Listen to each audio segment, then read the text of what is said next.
Hey, welcome back. In this video, we're going to talk about what to do and what to avoid. But let's first talk about the triggers, okay? Triggers of insulin.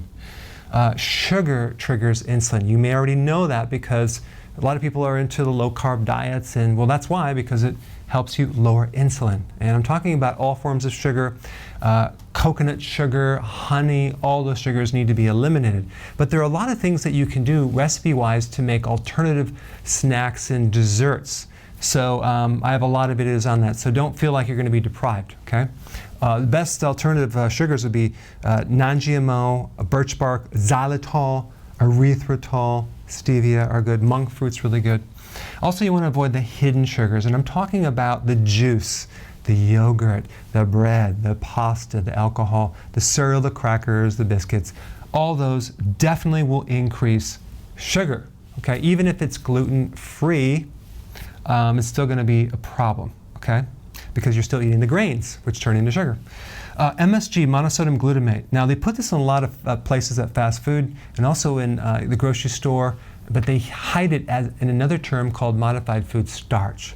So make sure you read the labels, but you'd be surprised. For example, like cottage cheese, commercial cottage cheese, it has modified food starch. Organic does not. So read the labels, and of course, try not to do any fast food restaurants. That's why it tastes so good, because they put MSG in it. Next one, avoid excessive protein. Interesting. Too much heavy protein will trigger insulin too. So the sweet spot is between 3 to 6 ounces, okay? I have a little picture up right now what that looks like, okay? 3 to 6 ounces per meal. Anytime you go more than that, it can start stimulating protein. The next thing to avoid is a combination between sugar and protein. That would be like hamburger and fries, hamburger with ketchup, hamburger in the bun with all the different sauces on there, the hidden sugars.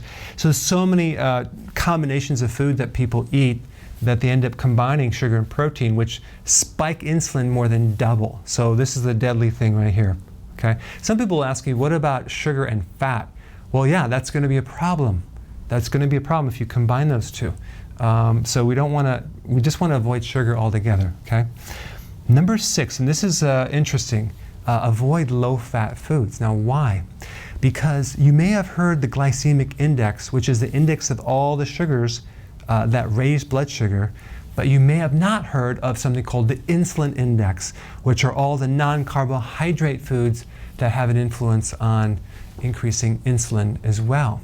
So what we want to do is we want to look at that list and determine what to eat. Well, guess what? Low on the list, the lowest types of foods that are on the list are all fatty foods. And this goes against what you've been taught, that eating fat causes you to gain weight. No, it's the carbs in the fat that make you gain weight. But actual fat is neutral. It's not something that will trigger insulin. It has the lowest effect on insulin. And this might be new information, but it's very, very powerful, because if you do a low-fat, let's say a low-fat protein powder like whey protein powder, you're going to spike insulin like way, way too high. If you do a normal food that has fat and protein, it's going to not spike insulin too much. So really want to stay with the food that nature's designed, because protein never comes in nature low fat. It always has fat with it. Okay, you want to eat it as that. Okay, next one is 7. Avoid snacking and frequent meals. Here's another piece of information that you may not know. Eating in general triggers hormones in your stomach that then trigger insulin. Yeah, I'm sorry. So the point is that every time you eat, you spike insulin. So this whole idea of eating 5 or 6 small meals a day is bad advice, because you're jacking up this insulin all day long. You don't want to snack, okay? You want to do 3 meals, no snacking at all, and then eventually go to 2 meals, okay? But the question is, how can you do this? You do it very gradually. But the less you can eat, the less you can trigger insulin, the more it can heal. What we're trying to do is chill out the pancreas and not avoid, we want to avoid spiking the insulin. But how are you going to go from one meal to the next without being hungry? You're going to have to add some healthy fats. So you want to adjust the fats just enough so you're comfortable going from one meal to the next. And there's a transition phase, which I'll cover in the next video. It's called keto adaptation, and we use certain nutrition for that. But The point is that we don't want to just go low-fat vegetable with lean protein. We want to add some fat in there, so we go from one meal to the next comfortably, and we keep adjusting that fat till we hit the sweet spot. And we do 3 meals, and then in the morning, let's say you're not hungry in the morning. Don't eat breakfast if you're not hungry.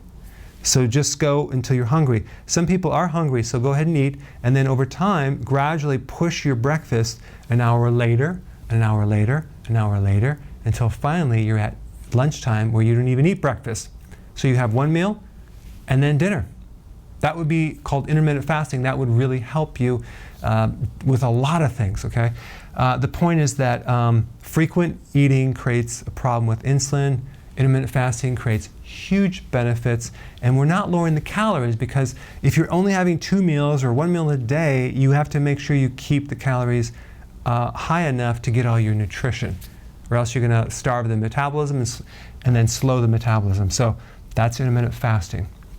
The percentages are 5% carbohydrates, okay, 20% protein, and 75% fat. I put these little examples of foods to show you what that means, and I'll just kind of hold them up as I talk about this, so you can kind of see what an average meal looks like, what an average fat looks like. It's like you might think 75% fat is like off the charts. It's not really that much, okay, if you look at what it is.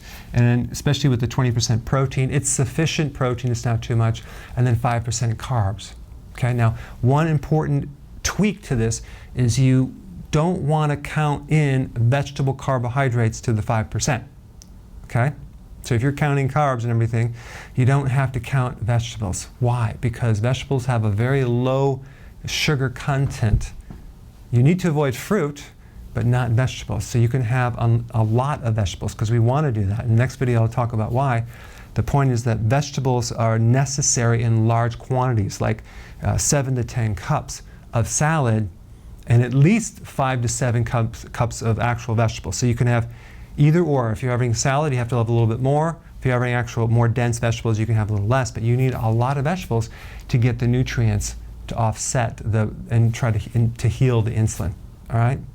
So don't worry about counting your vegetables. And I always like to add in lemon juice to my water and drink that through the day, because lemon juice counters some of the residual fat burning that occurs that might make your pH a little more acid.